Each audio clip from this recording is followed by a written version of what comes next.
Hello दोस्तों, कला master के यूट्यूब चैनल पर एक बार फिर से आप सभी का स्वागत है। आज हम समसामयिक चित्रकारों की ही श्रृंखला में देखेंगे बहुत कम समय में कला जगत में खूब नाम कमाने वाली तथा बहुत ही खूबसूरत चित्रकार अमृता शेरगिल के बारे में। तो आइए देखते हैं, सभी चित्रकारों की तरह इनका भी देख लेते हैं जन्म कब हुआ और मृत्यु कब हुई है। मृत्यु तो लास्ट में लिखनी चाहिए, हम दोनों को साथ में इसलिए लिख देते हैं जिससे आप दोनों को इकट्ठे पढ़ने से क्या होता है, दिमाग में बैठ जाता है। ईयर याद करने में बहुत कन्फ्यूजन होती है, इससे आपको तुरंत दोनों साथ में देखेंगे जब तो क्लिक कर जाएगा कि अच्छा जन्म इस सन में हुआ था और मृत्यु इस सन में हुई थी, यानी कि ये कितने दिन जिए इसका अंदाज़ा आपको जब लग जाता है तो आपको वो चीज़ याद हो जाती है। आप कह सकते हैं एक दूसरे से तुलना जब हो जाती है तो चीज़ें आसानी से याद हो जाती हैं। तो चलिए देखते हैं इनका जन्म कब हुआ है। अमृता शेरगिल का जन्म 30 जनवरी 1913 ईस्वी में हुआ है। 30 जनवरी 1913 ईस्वी में। इनकी मृत्यु 5 दिसंबर 1941 ईस्वी में हुई है। इनका जन्म 30 जनवरी 1913 ईस्वी में, जबकि मृत्यु 5 दिसंबर 1941 ईस्वी में हुई है। ये 28 वर्ष की अवस्था में इनकी डेथ हो गई थी। यहाँ इसलिए लिख दिया आगे मैंने, एज 28 वर्ष। इनका जन्म स्थान कहाँ है? बुडापेस्ट हंगरी में हुआ है। इनका जन्म कहाँ हुआ है? बुडापेस्ट हंगरी में। आप लोग कमेंट करके बताइएगा हंगरी किस महाद्वीप की कंट्री है। वैसे तो ये आपके एग्ज़ाम में हो सकता है ना पूछा जाए, क्योंकि ये जीके टाइप का हो जाएगा, हंगरी किस महाद्वीप में है। बुडापेस्ट हंगरी की राजधानी है, तो आप या हो सकता है आपके एग्ज़ाम में सिर्फ बुडापेस्ट लिख के आ जाए या फिर हंगरी ही लिख के आ सकता है। हंगरी कंट्री का नाम है और बुडापेस्ट हंगरी की राजधानी है। हंगरी यूरोप महाद्वीप में है। अभी करंट में जो यूक्रेन और रसिया का वार चल रहा है, तो यूक्रेन के बॉर्डर पे है हंगरी। अगर आप यूरोप कंट्री में जाएंगे, वहाँ यूक्रेन के बॉर्डर पे देखेंगे एक छोटा सा देश है हंगरी, उसी की राजधानी है बुडापेस्ट। तो अमृता शेरगिल का जन्म स्थान बुडापेस्ट है। जबकि इनकी मृत्यु कहाँ हुई थी? लाहौर, पाकिस्तान में। देखिए 1941, अब देखिए ऐसे याद करिए चीज़ों को, 1941 में इनकी मृत्यु हो जाती। जैसे ही लाहौर आया तुरंत आपके दिमाग में आ जाना चाहिए अच्छा तो इंडिया पाक का विभाजन हो गया था कि नहीं। तो यहाँ पर देखिए कि 1941 दिया है, इसका मतलब भारत का ही पार्ट था, तब भारत में ही इनकी मृत्यु हुई थी। अब तो लाहौर पाकिस्तान में है। तो इनकी मृत्यु 5 दिसंबर 1941 में लाहौर में हुई थी और जन्म जो है 30 जनवरी 1913 ईस्वी बुडापेस्ट हंगरी में हुआ था। इसके आगे के पॉइंट देखते हैं। इनके पिता का नाम उमराव सिंह था, जो कि भारतीय सिख थे।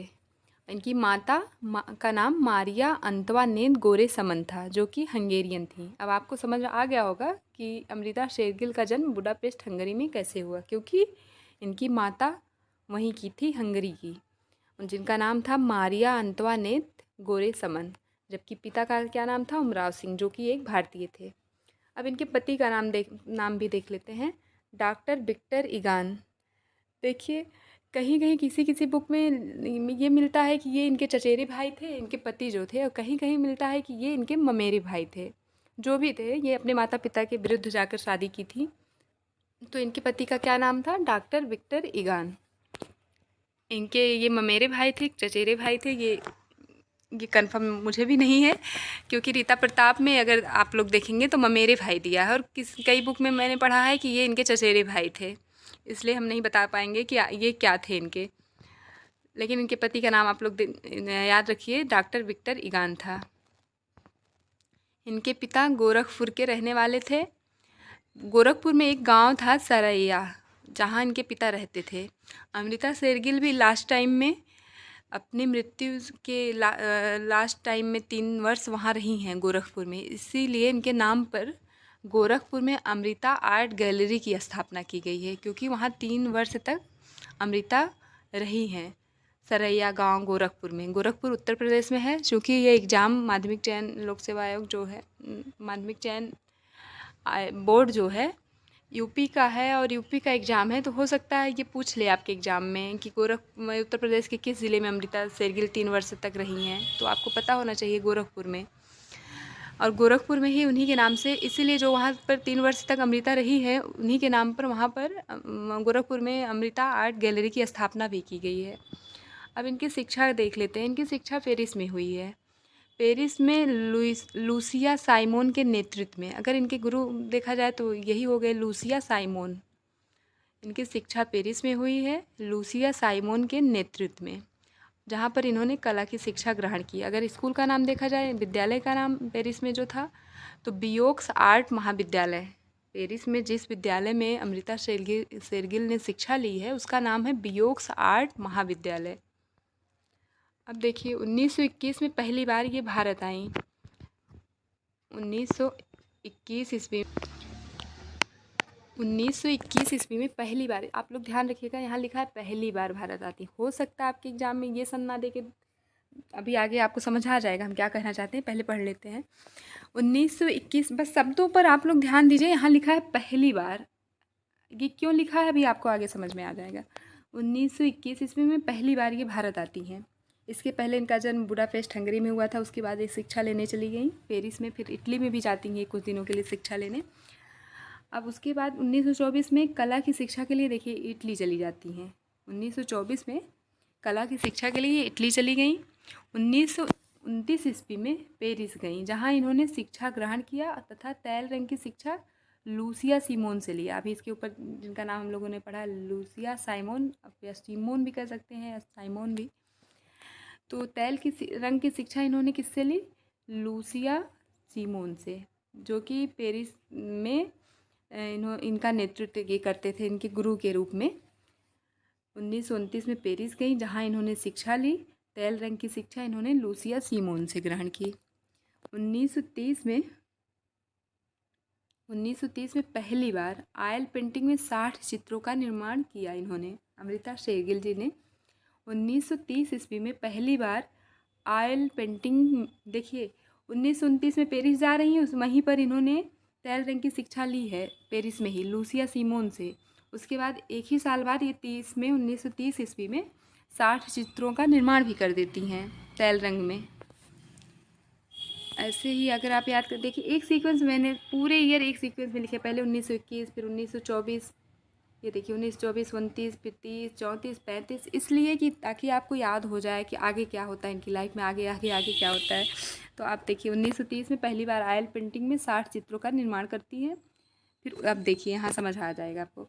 1934 में अमृता पुनः भारत आती हैं, वहाँ पर लिखा था पहली बार भारत आई और यहाँ लिखा है पुनः भारत आई।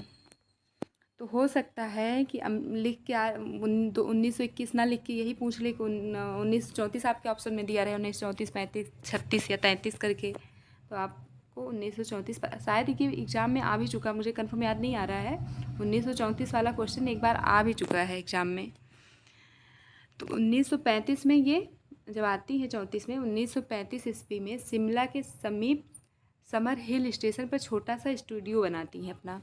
ये शिमला में रहती हैं जब भारत आती हैं। तो 1935 ईस्वी में शिमला के समीप रहकर समर हिल पर छोटा सा स्टूडियो बनाती हैं अपना अमृता शेरगिल जी। अगला पॉइंट है, भारत में अमृता को नंदलाल बोस, रविन्द्रनाथ टैगोर की कला ने भी प्रभावित किया। भारत में किसकी कलाओं से प्रभावित होती हैं? नंदलाल बोस की और रविन्द्रनाथ टैगोर की कला से ये प्रभावित होती हैं इंडिया में आकर। अब इनकी प्रदर्शनी के बारे में अगर देखें तो अमृता के चित्रों की पहली प्रदर्शनी, देखिए इसलिए ये इम्पोर्टेंट है क्योंकि इनकी पहली प्रदर्शनी थी। भारत में 2 फरवरी 1937 ईस्वी में इलाहाबाद विश्वविद्यालय में लगाई गई। अमृता के चित्रों की पहली प्रदर्शनी भारत में लगती है, जो कि 2 फरवरी 1937 ईस्वी में इलाहाबाद में लगाई गई। अगला पॉइंट है, 1936 ईस्वी में मुंबई के ताज होटल में इनकी प्रदर्शनी लगती है। इनकी प्रदर्शनी तो वैसे दिल्ली में भी, कोलकाता, हैदराबाद में भी लगती है, लेकिन आप कितना याद करेंगे, जो एग्ज़ाम में पूछा जाएगा वही इस नोट्स में आपको मिलेगा। ये दोनों प्रदर्शनी इसलिए इम्पॉर्टेंट है क्योंकि पहली वाली है, पहली प्रदर्शनी है इनकी इलाहाबाद वाली, और दूसरी इसलिए इम्पॉर्टेंट है क्योंकि ताज होटल बहुत बड़ी इमारत है, बहुत बड़ा स्मारक है आप कह सकते हैं, वहाँ इनकी प्रदर्शनी लगती है 1936 ईस्वी में मुंबई के ताज होटल में। इसलिए ये दोनों प्रदर्शनी इनकी इम्पॉर्टेंट हो जाती है। अगला पॉइंट है, अब देखिए लाहौर वाला भी इम्पॉर्टेंट है क्योंकि ये अब अगर देखा जाए तो पाकिस्तान में है, इसलिए 1937 ईस्वी में इनके 30 चित्रों की प्रदर्शनी लाहौर में लगती है। अब प्रभाव देख लेते हैं इनके चित्रकला पर, इनकी कलाओं पर प्रभाव किसका किसका पड़ा। पिकासो का पढ़ा है, ब्रॉक का पढ़ा है, मातिस का पढ़ा है, गोंगा के चित्रों का भी पढ़ा है। अगर आपको याद हो मातिस के लेकर कोई पॉइंट, कल ही हमने इनके बारे में पढ़ाया है आपको। आप लोग कल वाला वीडियो देखेंगे तो आप लोग को याद आ जाएगा कि मातिस के बारे में हमने क्या पढ़ाया है कल। आप लोग ध्यान से देखेंगे तभी आपको ये पॉइंट मिलेगा। देखिए, प्रभाव में पिकासो हो गए, ब्रॉक हो गए, मातिस हो गए, गोंगा हो गए। गोंगा के चित्रों का इनके चित्रों पर प्रभाव पड़ा। जबकि इन सभी में अगर देखा जाए तो जो गोंगा थे, इनका पूरा नाम पाल गोंगा था। पॉल गोंगा की तहीती कला ने अमृता को सर्वाधिक प्रभावित किया। इन सभी विदेशी चित्रकारों में जो गोंगा थे उनकी तहीती कला का प्रभाव अमृता पर ज़्यादा पड़ा है। अब देखिए, अमृता मथुरा की कुषाणकालीन शिल्पों से भी प्रभावित थी। जो मथुरा के अपने यहाँ इंडिया में मथुरा की कुषाणकालीन शिल्प थे उससे भी अमृता शेरगिल प्रभावित थी। प्रभावित या प्रभाव का मतलब ये होता है कि उनके चित्रों में उन चित्रकारों की या उस, जैसे यहाँ पर हम पढ़ रहे हैं कि कुषाणकालीन शिल्पों से प्रभावित थी, इसका मतलब ये है कि उनके चित्रों में वो चीज़ भी दिखाई देती थी। जिन चीज़ों से आप प्रभावित होते हैं वो आपके व्यक्तित्व में दिखने लगता है। वैसे ही ये जिन चित्रकारों के चित्रों से या फिर यहाँ लिखा है कुषाणकालीन शिल्पों से प्रभावित थी, तो इसका मतलब इनके चित्रों में वो चीज़ थोड़ा सा या अल्प मात्रा में देखा जाता था। इसीलिए कहा जा रहा है कि ये ऐसी चीज़ों से प्रभावित थी। अगर अब आगे देखते हैं पुरस्कार या सम्मान इनको क्या क्या दिया गया। तो पेरिस में ही जब ये पढ़ाई करती थी, कला अध्ययन के दौरान ही 1929 से 1931 के दौरान विभिन्न कला प्रतियोगिता में इन्होंने 3 बार पुरस्कार जीते। अपने कॉलेज के टाइम में आप कह सकते हैं इनको 3 बार पुरस्कार मिला। और 1932 ईस्वी में इनके चित्र टोरसो पर ग्रांड सेलो का पुरस्कार इनको मिला। ग्रांड सेलो का पुरस्कार इनके चित्र का क्या नाम है, टोरसो पर ग्रांड सेलो का पुरस्कार इनको दिया गया। 1940 ईस्वी में मुंबई आर्ट सोसाइटी का पुरस्कार इनको मिला। 1940 ईस्वी में मुंबई आर्ट सोसाइटी द्वारा इनको पुरस्कार दिया गया। अब इनकी विशेषताएं, यानी कि इनकी कला की विशेषताएं क्या हैं। देखिए, अमृता की कला पर पूर्व व पश्चिम की कला का समन्वय दिखाई देता है। अमृता की जो कला है उस पर जो पूर्व और पश्चिम की कलाओं का समन्वय दिखाई देता है, यानी कि दोनों का असर दिखाई देता है। इन्होंने पाश्चात्य तकनीक से भारतीय विषयों को चित्रित किया। इन्होंने तकनीक तो पाश्चात्य अपनाई लेकिन विषय क्या थे, भारतीय। ऐसा और किस चित्रकार के बारे में हमने पढ़ा है, आप लोग को अगर याद आ रहा हो तो आप लोग कमेंट करिएगा। वैसे हम बता भी देते हैं, राजा रवि वर्मा के बारे में पढ़ा। वो भी यूरोपीय शैली अपनाते थे, जबकि उनके भी चित्रों के विषय कैसे होते थे, भारतीय होते थे। और अमृता शेरगिल का भी वही हाल है। ये भी जो है पाश्चात्य तकनीक अपनाती थी, जबकि अपने चित्रों के विषय ये भारतीय चुनती थी। ये देखिए, एक बार इसको रिपीट कर देते हैं। अमृता की कला पर पूर्व व पश्चिम की कला का समन्वय दिखाई देता है। इन्होंने पाश्चात्य तकनीक से भारतीय विषयों को चित्रित किया है। अब आपको समझ आ गया होगा। अब आगे का पॉइंट देखते हैं। इनके चित्रों में विषाद का भाव ज़्यादा दिखाई देता है। इनके चित्रों में दुख, करुणा ज़्यादा दिखाई देती है। विषाद का मतलब होता है दुख, करुणा, दुख, अवसाद, इसका भाव ज़्यादा दिखाई देता है। अमृता ने कला विषय पर 3 पुस्तकें भी लिखी हैं। पहली पुस्तक अगर हम लोग देखें, ये तीनों इम्पॉर्टेंट हो जाती हैं क्योंकि कला विषय पर इन्होंने पुस्तक भी लिखी और चित्रकारी भी करती थी, ये राइटर भी बन गई थी। तो देखिए, इनकी पहली पुस्तक है आर्ट एंड एप्रिसिएशन। दूसरा है इंडियन आर्ट टुडे। तीसरी पुस्तक है trends of art in India. आप तीनों पुस्तकों को याद रखिए, कोई भी पुस्तक पूछ सकता है। इन तीनों में से एक नाम देके 3 अलग पुस्तकों को नाम दे दिया, पूछेगा इनमें से कौन सी पुस्तक अमृता शेरगिल की है। तो आपको तीनों याद होना चाहिए। इन्हें भारत का बायरन कहा जाता है।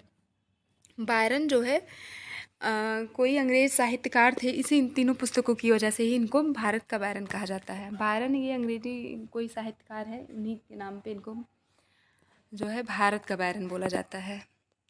अब अमृता के प्रमुख चित्रों को देख लेते हैं। अमृता के प्रमुख चित्रों में अगर हम देखें तो देखिए ये शिमला में रहती थी, तो इसीलिए इन्होंने पर्वतीय स्त्री व पुरुष दोनों के चित्र बनाए, स्त्री का भी बनाया है और पुरुष का भी बनाया है। इसके पहले हम लोग जिन चित्रकारों का पढ़े हैं वो संथाल पुरुष और स्त्री बनाया। आप लोग कल वाली वीडियो ज़रूर देखिएगा यामिनी राय जी का, उन्होंने संथाल पुरुष और स्त्री का वीडियो बनाया है। और यहाँ पर अमृता शेरगिल ने, जहाँ जो रहता वो भी स्थानीय चित्रकारों पर चित्रकारी करते थे। हम वहाँ नहीं जाएंगे क्योंकि हम अमृता शेरगिल के बारे में ही पढ़ रहे हैं। तो ये देखिए पर्वत पर रहती यानी थी, शिमला पर्वतीय क्षेत्र है, तो वहाँ की स्त्री जो थी, स्त्री या पुरुष दोनों का चित्र इन्होंने बनाया है। पर्वतीय स्त्री हो सकता है इंग्लिश में, अगर आपके एग्जाम में हो सकता है कभी कभी इंग्लिश में भी ऐसे नाम दे देता है कि हिल मैन या हिल वुमेन का चित्र किसने बनाया है, तो अमृता शेरगिल ने बनाया है। वधु का श्रृंगार, इसको आप बालिका वधु भी कभी कभी हो सकता है एग्जाम में वधु का श्रृंगार की जगह बालिका वधु दे दे, तो ये दोनों एक ही चित्र है, बालिका वधु और वधु का श्रृंगार। ब्रह्मचारी, अगला चित्र है इनका ब्रह्मचारी। अगला है केले बेचते हुए। फिर है हल्दी पीसती हुई औरतें। पनिहारिन, बाजार, बाजार को ही हाट बोलते हैं, बाजार जाते हुए या हाट जाते हुए, बाजार हाट जाते हुए।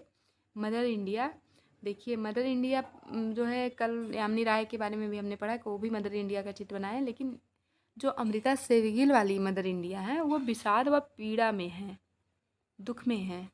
इनके मदर इंडिया के चेहरे का जो भाव है वो विषाद में है, पीड़ा में है। तीन बहनें, अछूत बालिका, अगला चित्र है अछूत बालिका। इसके बाद वाला चित्र है झूला। फिर है हाथी का स्नान। भारतीय युवा लड़कियां, इसके लिए देखिए इनको आईफेक्स दिल्ली, जो कि दिल्ली में स्थित है, हमने आपको इसके बारे में कला पत्र और पत्रिकाओं में, अगर आप जाएंगे वीडियो में यूट्यूब पर सर्च करेंगे आईफेक्स के बारे में हमने आपको पढ़ाया, इसकी स्थापना कब की गई, इसका फुल फॉर्म क्या है, सब आपको कला की पत्र एवं पत्रिकाओं में मिल जाएगा आईफेक्स के बारे में। तो ये देखिए भारतीय युवा लड़कियों का जो इनका चित्र है, इसके लिए आईफेक्स दिल्ली में जो की है, इसके द्वारा इनको स्वर्ण पदक दिया गया है इस चित्र के लिए, भारतीय युवा लड़कियों के द्वारा, ये इसलिए और ज़्यादा इम्पोर्टेंट हो गया।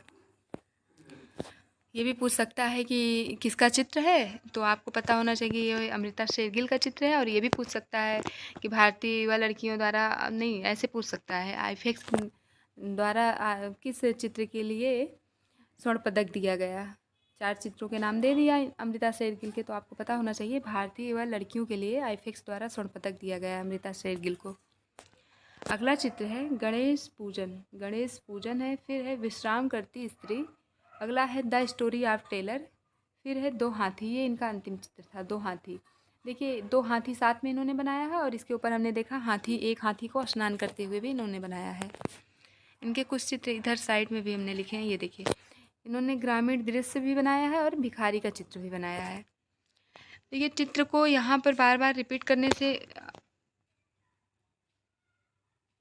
इनके किसी भी चित्रकार के चित्रों को आपको खुद से लिख कर कई बार लिखना पड़ेगा, तभी आपके दिमाग में चीज़ें बैठेंगी, क्योंकि इतने ज़्यादा चित्रकार हैं और सबकी इतनी इतनी ढेर सारी चित्रकारी है, तो कन्फ्यूजन हो जाता है कौन सा चित्र किसका है। इसलिए आपको खुद अपनी मेहनत करनी पड़ेगी इसको याद करने के लिए। हम एक बार फिर से लेकिन रिपीट कर दे रहे हैं, वीडियो ये थोड़ी लंबी हो रही है, फिर भी रिपीट कर देते हैं। देखिए पहला चित्र इनका है पर्वतीय स्त्री व पुरुष को बनाया इन्होंने। दूसरा है वधु का श्रृंगार या बालिका वधु।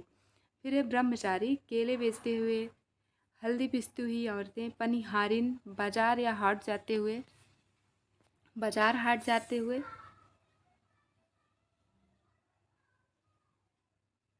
मदर इंडिया, जो कि विषाद व पीड़ा में है। 3 बहनें, अछूत बालिका, अछूत बालिका। झूला, हाथी का स्नान। भारतीय युवा लड़कियां, इसके लिए इनको आईफेक्स जो कि दिल्ली में स्थित है उसके द्वारा स्वर्ण पदक दिया गया है भारतीय युवा लड़कियों के लिए। गणेश पूजन, अगला चित्र है गणेश पूजन। विश्राम करती स्त्री, द स्टोरी ऑफ टेलर। फिर है 2 हाथी, इनका अंतिम चित्र था 2 हाथी।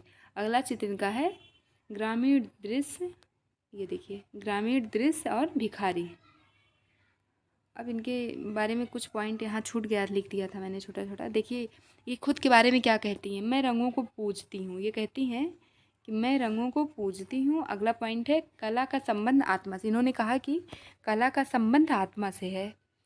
और ख़ुद के लिए कहा कि मैं रंगों को पूजती हूँ, यानी रंगों की पूजा करती हूँ। इतनी रिस्पेक्ट थी इनको अपने काम के प्रति। ये अमृता शेरगिल कहती हैं दोनों पॉइंट। मैं रंगों को पूजती हूँ, कला का संबंध आत्मा से बताया। और इनका सर्वाधिक चित्र जो है ये देखिए, सर्वाधिक चित्र राष्ट्रीय आधुनिक कला संग्रहालय नई दिल्ली में संरक्षित है। जो इन्होंने चित्र बनाए हैं उनमें जो है सर्वाधिक मात्रा में चित्र कहाँ संरक्षित हैं? राष्ट्रीय आधुनिक कला संग्रहालय नई दिल्ली में संरक्षित हैं। संरक्षित का मतलब वहाँ पर रखी हुई हैं, सुरक्षित हैं। अब आगे देखते हैं। आज फिर आपको नोट मिलने वाला है। देखिए, आज आपको 4 नोट मिलेंगे। अमृता को लाल रंग अत्यधिक पसंद था। अमृता को लाल रंग अत्यधिक पसंद था।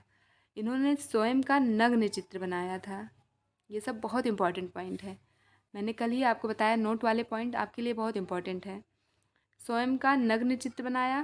तीसरा नोट है, प्रथम भारतीय आधुनिक महिला कलाकार इनको कहा जाता है। इनको प्रथम भारतीय, ये देखिए शब्दों की हेरा फेरी, आधुनिक भारतीय महिला कलाकार कहा जाता है। जबकि अगर आपके एग्ज़ाम में आ जाए प्रथम भारतीय महिला कलाकार तो सुनैना देवी थी। प्रथम भारतीय महिला कलाकार पूछा जाए तो सुनैना थी। जबकि अगर आधुनिक लग जाए, ये देखिए आधुनिक लग जाए तो कौन है? अमृता शेरगिल है। ये पियानो और वायलिन भी बजाती थी। अमृता शेरगिल जो है पियानो और वायलिन भी बजाती थी। बस आज के लिए इतना ही। हम मिलेंगे अगले लेक्चर में। Thank you so much.